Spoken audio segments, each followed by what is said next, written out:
San.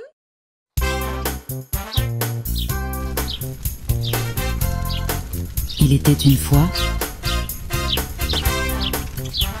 3 petites chèvres qui campaient. Athlète, génie et styliste. Je suis si heureux. C'est une journée magnifique, une bonne brise, du soleil et une eau cristalline. Il y a des fraises délicieuses et sucrées sur cette île.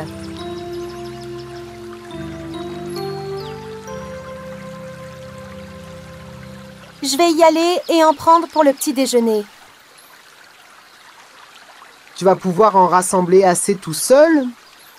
Bien sûr que je peux! Je parie que tu ne peux pas. Si, je peux! Tu veux parier? Ok, quel genre de pari? Nous allons tous sur l'île. Et celui qui ramasse le plus de fraises gagne. Quel est le prix? Voyons voir. J'ai compris. Le gagnant peut prendre les œufs que j'ai apportés. Quelqu'un a dit œuf? C'est parti. Celui qui a le plus de fraises gagne les œufs. Attendez, Génie et moi sommes jumelés. Athlète, tu seras tout seul. Les enfants, les enfants, les enfants! Il semble que je puisse vous aider à résoudre ce problème. D'où viens-tu? Oh, je passais juste par là. Que pensez-vous de vous deux contre Athlète et moi? Le gagnant prend tous les œufs. Que dis-tu? Ouais, je pense que c'est juste. Que la course commence!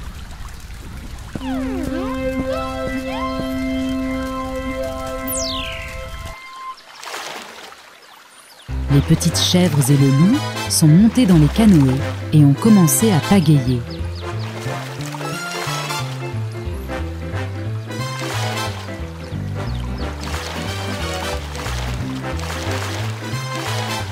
Les chèvres faisèrent de leur mieux, mais alors le loup...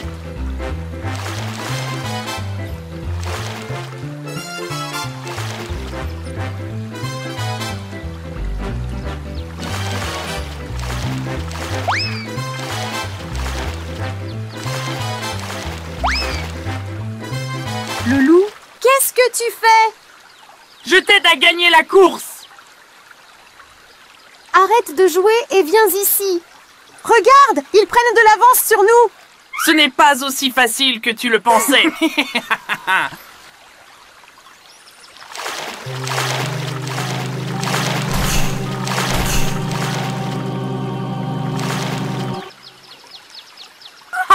Les œufs seront à moi.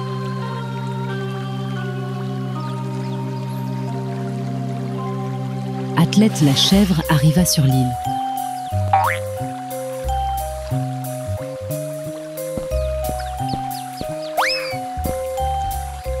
Elle regarda en arrière pour voir où étaient son frère et son sœur.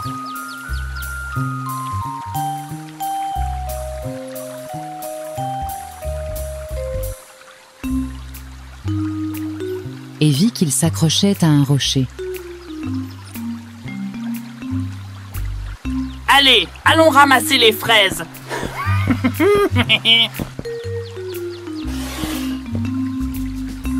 Et où vas-tu? Les fraises sont par là. Et reviens!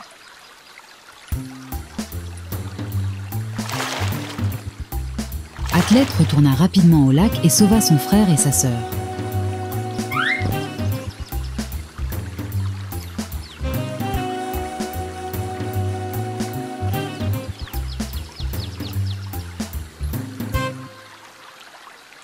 Je suis désolée. Je n'ai jamais pensé que le loup pourrait faire quelque chose comme ça. Ce n'était pas ta faute, ma sœur. Ne te sens pas mal. On a gagné! On a gagné! Un contre 0! Tu as gagné en trichant, ça ne compte pas. Pourquoi veux-tu les œufs alors qu'il y a tant de fraises ici? Je vais les manger! Tu vas les manger? Tu es libre de prendre les œufs.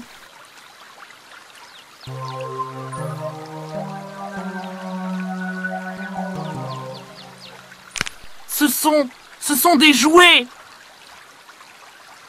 Je ne peux pas les manger. Vous m'avez trompé. Je suis affamé. Ne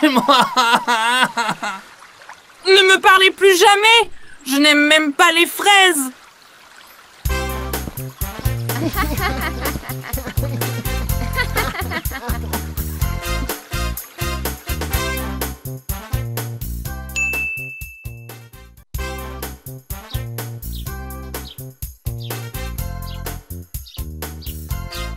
Un jour, leur professeur aborda avec les élèves des structures célèbres construites par l'architecte espagnol Antoni Gaudí.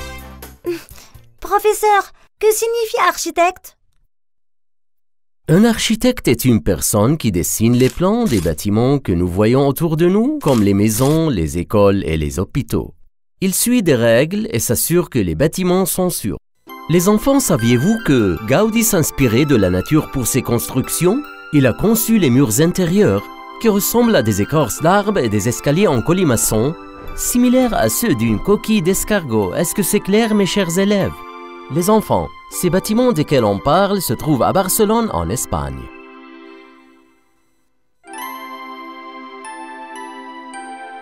Très bien, les enfants. Partons tous ensemble en week-end. Tous ensemble. Youpi! Ils partirent pour Barcelone le week-end.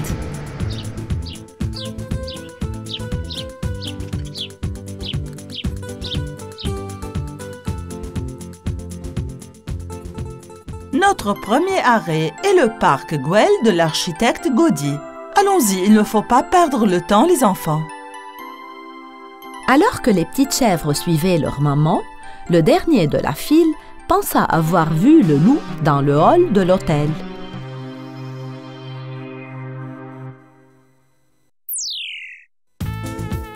Lorsqu'ils arrivèrent au parc Güell, ils visitèrent les bâtiments qui semblaient être faits de sucre et de biscuits. Ils se promenèrent joyeusement sur la terrasse qui ressemblait aux vagues de l'océan, faite de verre et de carreaux colorés. L'arrêt suivant était la maison de l'artiste Salvador Dalí, qui avait été transformée en musée. Une des petites chèvres remarqua un artiste parmi la foule, peignant dans un coin, et pensa que c'était le loup. Le loup profita de la foule et essaya de mettre la petite chèvre dans sa sacoche. Laisse-moi, méchant loup! Prends ça! Le méchant loup avait de nouveau échoué, alors il s'est enfui. Ce loup n'abandonne pas. Faisons attention et ne nous séparons pas. Allons à l'intérieur et regardons les œuvres d'art. Ce soir, nous allons tous voir un spectacle de flamenco. Mais avant, il faut aller à l'hôtel. Après le musée, Mère Chèvre et les petites chèvres sont retournées à l'hôtel et se sont préparées à voir le spectacle. Quel genre de danse est le flamenco? Les danseurs tentent d'exprimer leurs émotions en tapant des pieds, en faisant des mouvements complexes des mains et du corps, et parfois en utilisant des castagnettes. Nous les verrons tous ce soir. Allons vite tout le monde, on se dépêche. Lorsque le spectacle était sur le point de commencer, la plus jeune chèvre soupçonna l'un des danseurs d'être le loup lui-même.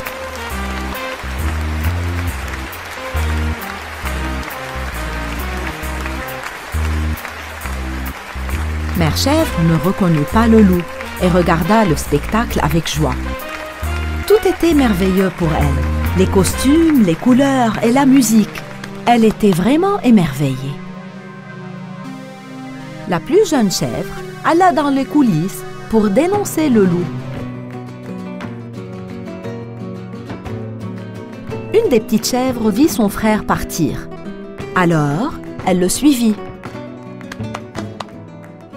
Pendant qu'il dansait, le loup observait tous les mouvements de la petite chèvre. Alors, quand il le vit entrer dans les coulisses, il sortit de la scène en continuant à danser. Le loup attrapa la chèvre et la mit rapidement dans sa sacoche. Alors qu'il s'apprêtait à s'échapper, il tomba sur la deuxième petite chèvre qui suivait son frère. Pas question, mon petit chevreau. Il faudra d'abord m'attraper.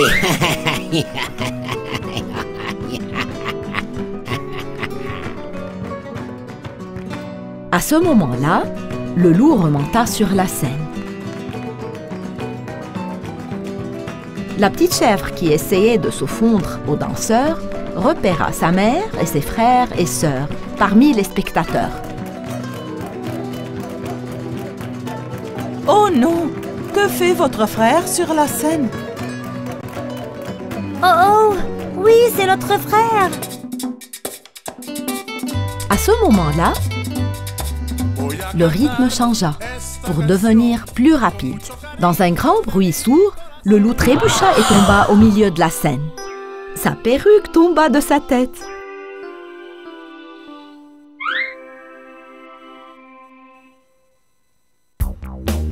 C'est le méchant loup! Attrapez-le!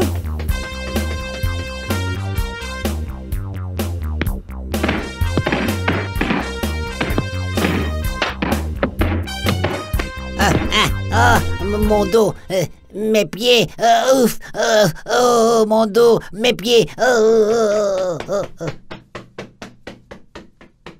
Le méchant loup s'est encore échappé. Dans tous les cas, essayons d'oublier cet incident. La journée a été fatigante. Allons nous coucher maintenant.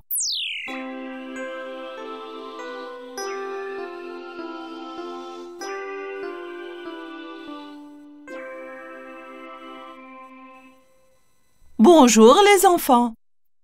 Devinez où nous allons aujourd'hui. Oh maman, oh maman.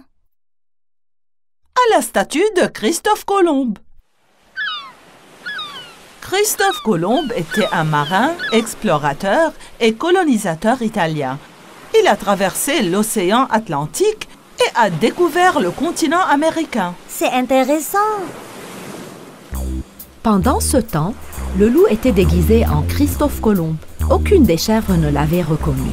Le loup n'avait pas abandonné et était toujours après elle. Il s'approcha des 3 petites chèvres qui marchaient à l'arrière et les distraya en parlant de bateaux et d'océans.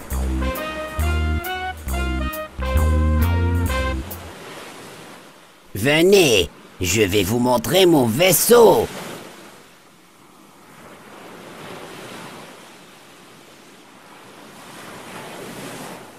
Nous allons mettre les voiles et vous ne pouvez pas vous échapper maintenant.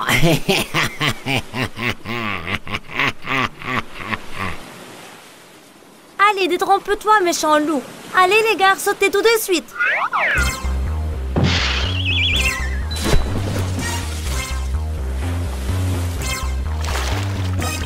Vous m'avez encore battu, mais je n'abandonnerai jamais.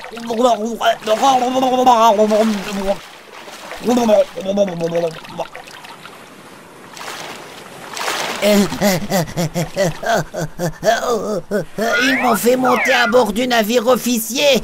Je suis innocent, je le jure. Je déteste être mouillé.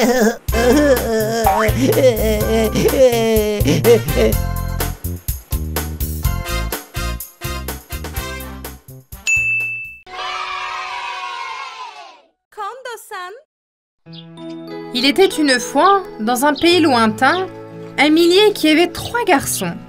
Avant de mourir, le millier partagea ses biens entre ses fils. Le fils aîné hérita du moulin, le fils intermédiaire reçut l'âne, et le plus jeune hérita de son chat. Le petit-fils était très contrarié par cette situation.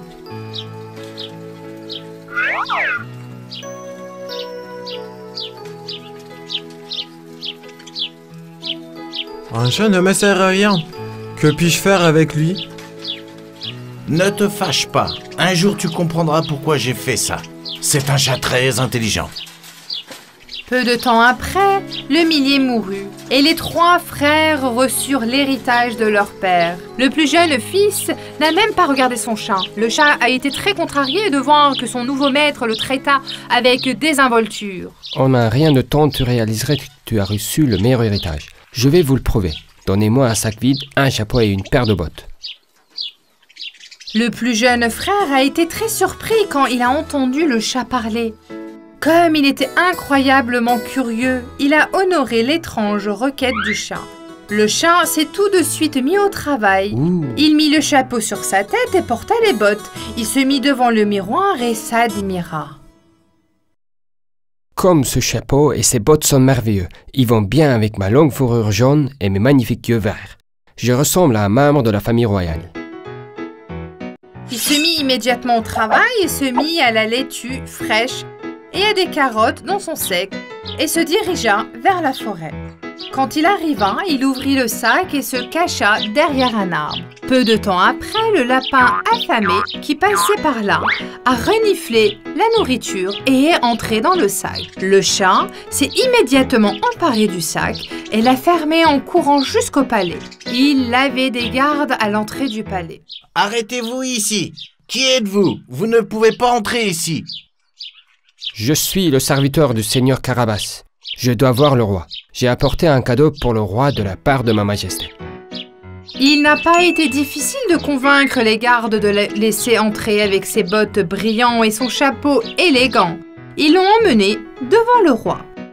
Le chat botté s'est incliné devant le roi. Il a ensuite sorti le lapin du sac.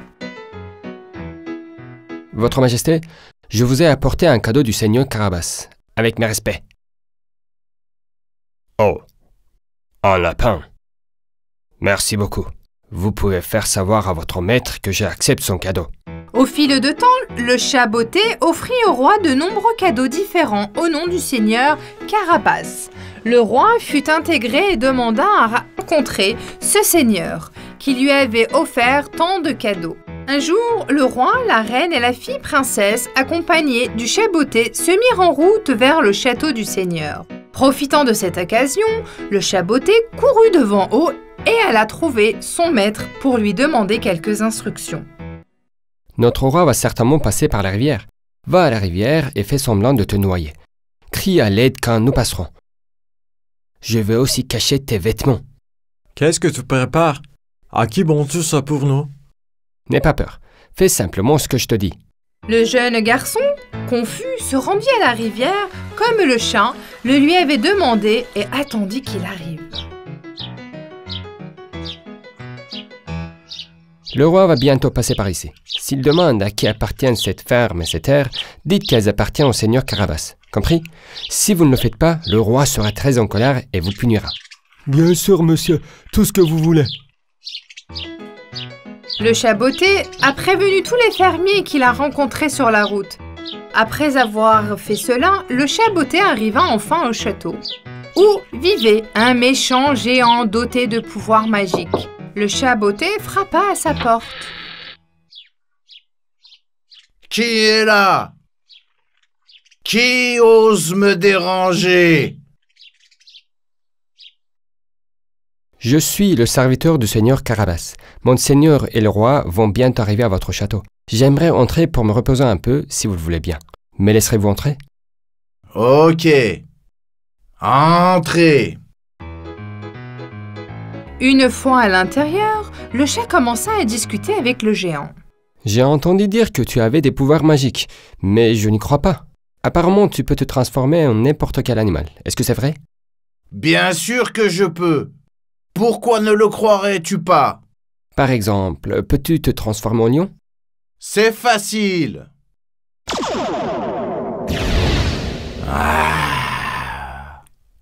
Et voilà, je suis un lion maintenant.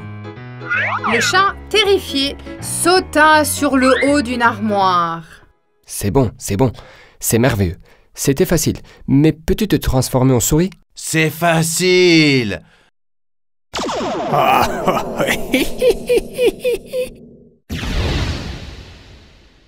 Le géant se transforma en petit souris. Le chat botté l'attrapa immédiatement et le plaça dans une petite boîte. Il retourna dans la forêt pour libérer le souris et se dirigea vers le roi. Bienvenue au chat botté. Un timing parfait. Allons-y.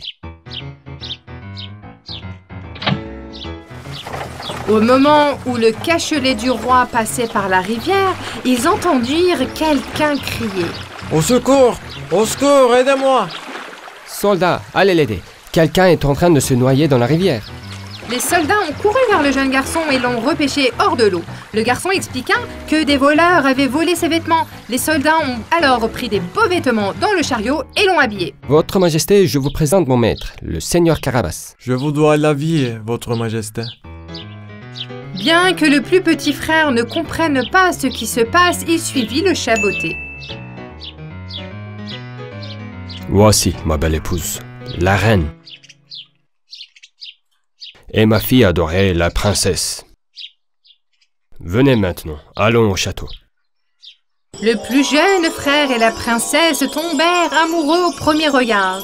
La princesse était une belle fille, et le plus jeune frère, qui se faisait passer pour le seigneur Carabas, était très beau. Alors qu'ils continuent leur route, le roi demanda aux paysans qu'ils croisaient. Quelle est cette patrie? Celle du Seigneur Carabas, mon roi. Celle du Seigneur Carabas, mon roi.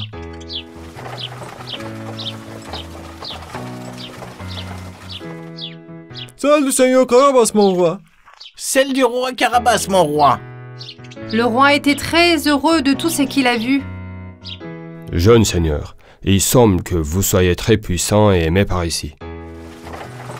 Le plan du chaboté a parfaitement fonctionné. Lorsqu'ils arrivèrent au château, ils se régalèrent d'un merveilleux festin. Le soir venu, le plus jeune frère était devenu le seigneur Carabas et avait demandé au roi la main de sa fille. Je voudrais que ma fille ait un mari puissant, riche, intelligent et respectable comme vous. Si ma fille accepte, vous pouvez avoir sa main en mariage. Peu de temps après, la princesse et le seigneur Carabas se marièrent. Ils vécurent heureux dans leur château. Le chaboté ne le quitta jamais. Дорогой отец, теперь я понимаю, что ты имел в виду. Il était une fois, dans un pays lointain, vivait la famille d'Arline. Leur aîné s'appelait Wendy et leurs fils John et Michael. Un soir, leurs parents sont sortis se promener en ville.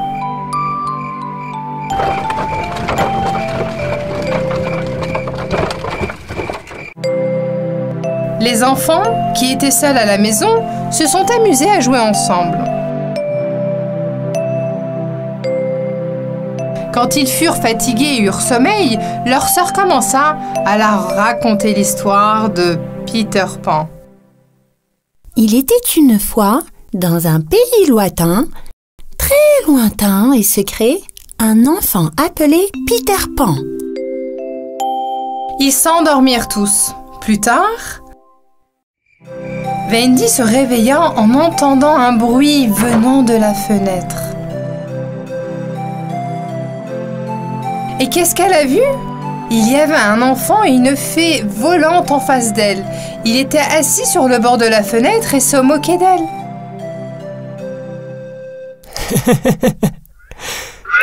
Bonsoir, je m'appelle Peter Pan. Je suis le héros de l'histoire que tu as racontée à tes frères. Même si tu as oublié quelques détails, c'était quand même une belle histoire. Et je m'appelle Fée Clochette, mais tu peux aussi m'appeler Hochette. Tu peux utiliser ce que tu préfères. Comme tu peux le voir, je suis une petite fille fée. Waouh! Alors tu es réel? Je suis très heureuse de vous rencontrer. Bien sûr, nous sommes réels, mais nous vivons dans le pays secret. Nous sommes des amis très proches de Peter Pan. Nous nous connaissons depuis longtemps. J'ai une idée, Peter Pan. Prenons les enfants et retournons dans notre pays. Qu'en dis-tu? Oh, quelle aventure ce serait! J'adore les aventures. Mais tu parles en volant?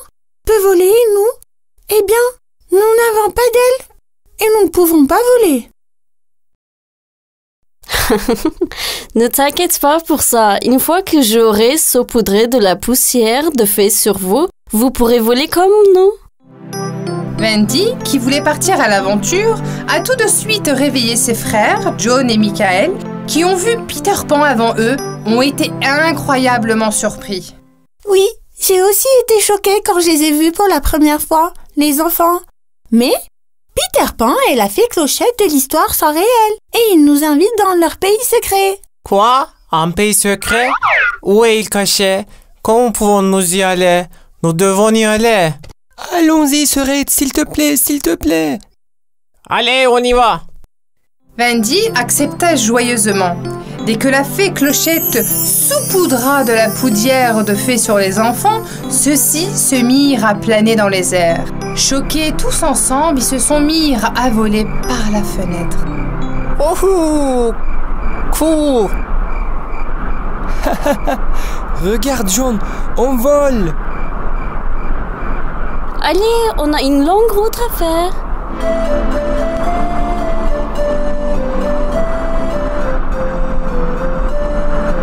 Oh, cool.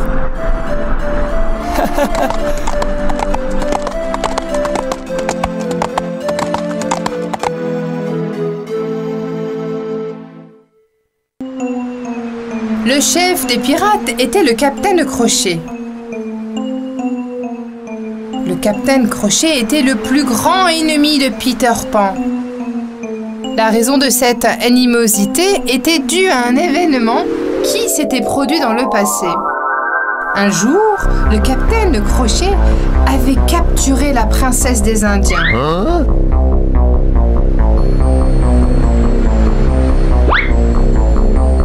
Afin de sauver cette princesse, Peter Pan a combattu le capitaine Crochet.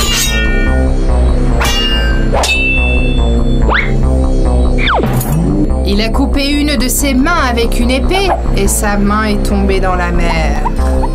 Un crocodile la mangea ainsi que sa montre bracelet. Maintenant, le crocodile nageait en faisant un tic-tac, tic-tac, tic-tac. Le crocodile s'est donc appelé Tic-Tac.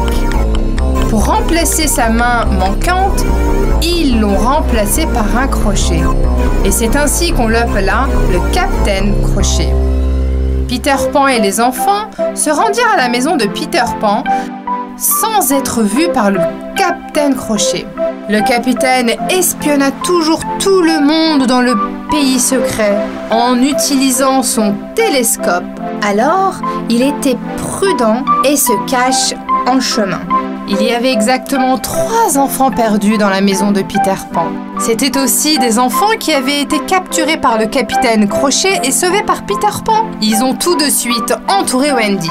Bienvenue. Alors ça veut dire qu'on va manger des plats délicieux tous les jours. Est-ce que je dois faire toute la cuisine juste parce que je suis une fille? Mais, nous... Peu importe. Tu as de la chance que j'aime cuisiner. Mais bien sûr que je vais le faire. Et je te raconterai aussi des histoires le soir avant que tu t'endormes. Wouah! Youpi! Youpi! Les enfants embrassèrent Wendy avec joie. Wendy se comportait comme leur mère. Elle préparait des plats délicieux, faisait des gâteaux et leur racontait des histoires avant de se coucher. Ils devinirent de très bons amis avec Peter Pan. Ils se promenaient ensemble dans la forêt et apprenaient à mieux se connaître. Mais la fée Clochette n'était pas très heureuse de cette nouvelle amitié. Elle pensait que Peter Pan l'avait oubliée et qu'il la négligeait. Alors, elle commença à en avoir assez de Wendy. Wendy doit rentrer à la maison. Peter Pan est mon ami. C'est moi qui l'ai trouvé dans la forêt perdue et qui l'a amené dans notre pays secret. Maintenant, il se passe du temps avec Wendy au lieu de moi. Je dois trouver une solution à ce problème. Mais Wendy n'en avait aucune idée. Sa seule pensée était d'aider tout le monde dans ce pays secret. Un jour, alors que Peter Pan et Wendy discutaient, assis sur un crochet de pays secret, le capitaine Crochet les espionnait avec son télescope. Juste là, c'est Peter Pan. Vite! Tout le monde courait du bateau, tirant, essayant de tirer sur Peter Pan.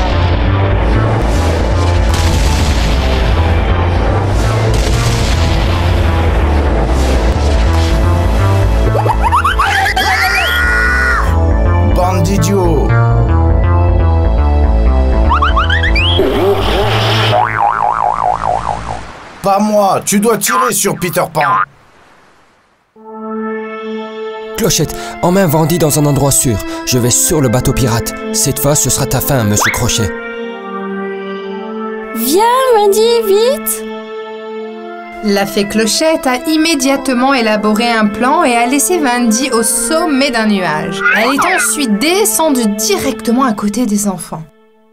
Les enfants, Peter Pan a dit qu'il avait un grand oiseau en haut des nuages et qu'il fallait le tuer. Aussitôt, les enfants ont pris leur arc et ont tiré leurs flèches vers les nuages. Tout ce temps, Peter Pan s'occupait du capitaine Crochet sur le pont du bateau. Vous voulez un crochet sur votre autre bras, capitaine? Si tu as le courage, nous devrions nous battre à l'épée. J'attends sur la plage. Tu viendras si tu n'as pas peur.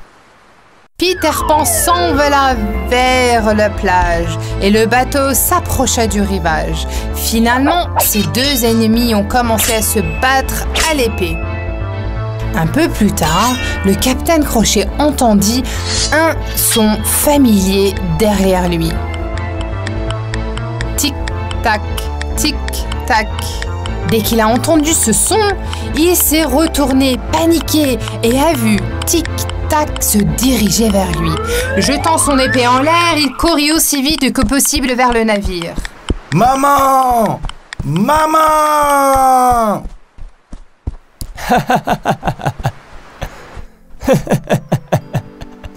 Peter Pan rit bruyamment du capitaine Crochet. Tout à coup, il a pensé à Wendy. Il est allé directement vers Wendy pour voir comment elle allait. Et à ce terrifiante surprise, il trouve Wendy allongée sur le sol avec une flèche dans la poitrine. Peter Pan est très contrarié et aussi complètement terrifié. Il pensait que c'était de sa faute ce qui était arrivé à Wendy. La fée Clochette, les enfants, que s'est-il passé ici?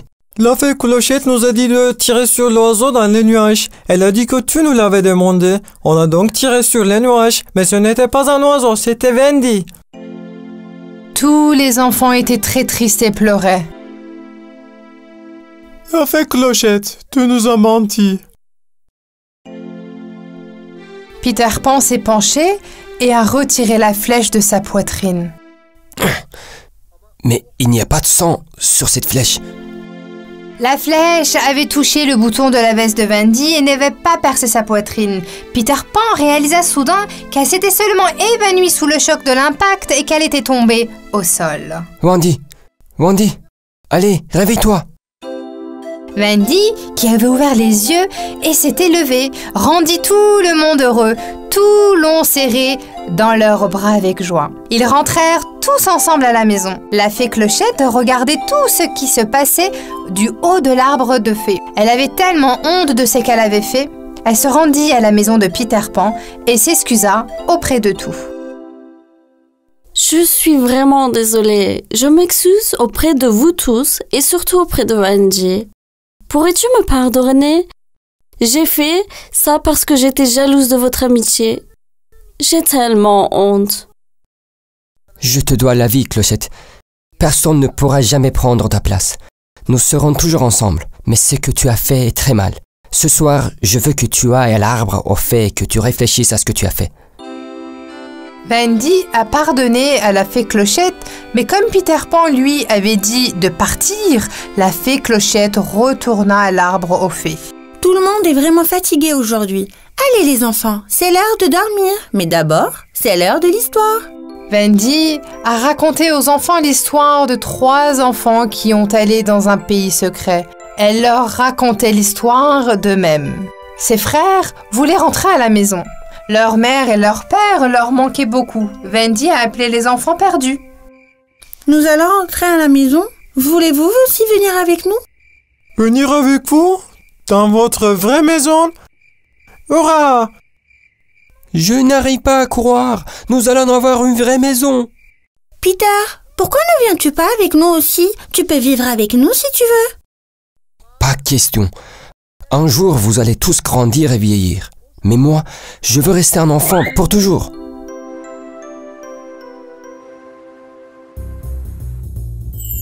Le lendemain, la fée Clochette saupoudra tout le monde de poussière de fée. Au moment où Wendy et les enfants commencent à s'envoler, le capitaine Crochet, qui les espionnait avec son télescope, réussit à les capturer. Observant tout ce qui se passe, la fée Clochette se rendit immédiatement chez Peter Pan et lui raconta ce qui s'était passé. Peter Pan, vite! Tout le monde a été capturé, sauve-les! Quoi? Nos amis ont été capturés? Ça suffit, capitaine. Ta fin est arrivée. Cette fois, je vais te faire de la nourriture pour crocodile.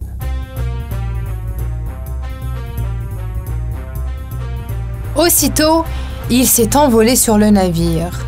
En voyant Peter Pan, les enfants crièrent de joie. C'est Peter Pan! Hurrah! Nous sommes sauvés! Le capitaine a immédiatement attaqué Peter Pan avec son épée. Ils recommencèrent tous les deux à se battre à l'épée.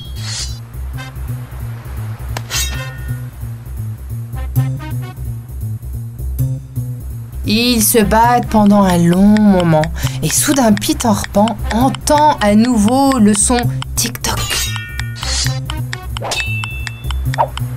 Ne voulant pas rater cette occasion, il frappa de toutes ses forces le capitaine et le pousse dans la mer. Voyant que le capitaine Crochet était tombé dans la mer, Tic-Toc nagea rapidement vers lui. Tous les hommes de Crochet qui ont réalisé qu'ils avaient perdu ont également sauté dans la mer. Maman! Maman! Capitaine traître, sauve-toi! Tu sais maintenant ce que cela signifie de capturer mes amis. Maintenant, tout le monde au pays secret était libéré des pirates. Maintenant, ils avaient aussi un bateau. Peter Pan est immédiatement détaché et libéré les enfants. Ils ont fêté cette victoire en se promenant dans le bateau. Peter Pan était maintenant capitaine. Oui, il est temps de rentrer à la maison. Je vais m'assurer que vous rentrez tous chez vous en toute sécurité. Hurrah! Hurrah! Merci beaucoup pour tout, Peter Pan. Je ne t'oublierai jamais. Je ne t'oublierai pas non plus, Wendy. S'il te plaît, comprends-moi. Je ne veux pas vivre là-bas. Peter Pan était en fait très triste de devoir se séparer de Wendy et des enfants. C'était une bonne chose que les fées Clochettes soient toujours avec lui. On peut venir te voir, Wendy? Bien sûr, quand tu veux, Clochette. Ils se séparèrent en se serrant dans les bras. Pour la dernière fois, ils s'envolèrent tous vers la maison et leur famille les accueillit avec joie. Wendy, John, Michael, vous nous avez manqué. Où étiez-vous? Qui sont ces 3 enfants? Ce sont les enfants perdus, maman. Nous revenons ensemble du pays secret. Du pays secret? Wendy a raconté à sa famille tout ce qui leur était arrivé. Sa mère et son père sont choqués mais incroyablement heureux d'être à nouveau réunis avec leur enfant. Alors que Wendy regardait par la fenêtre, Peter Pan et la fée Clochette étaient déjà loin. Ils avaient disparu. Wendy faisait toujours signe de la main. Peter Pan, jusqu'à ce que nous te rencontrions à nouveau.